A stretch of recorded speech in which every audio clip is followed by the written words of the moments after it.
আন্দোলনের কোনো বিকল্প নেই। কি বলেন মেয়েরা? আন্দোলন করে বাঙালি জাতি সকল কিছু বিজয় ছিনিয়ে আনতে হয়।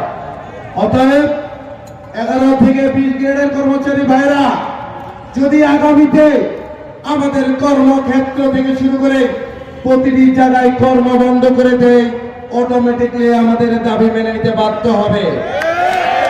অতএব আগামীতে আমরা মিডিয়া ভাইদেরকে বলছি এবং যে সকল গোয়েন্দা সংস্থার বাইরে আছেন, আপনারা সরকারি মহলকে বলে দিবেন, অন্তর্বর্তীকালীন সরকার বাইরা আপনারা আমাদের এই দাবি সত্য স্কিমের মতো ন্যায় পুনরায় আবৃত্তি করবেন না, তাহলে বাধ্য হবেন সেই নবম পে স্কেল এবং 11 থেকে 20 গ্রেডের দাবি মেনে নেওয়ার জন্য।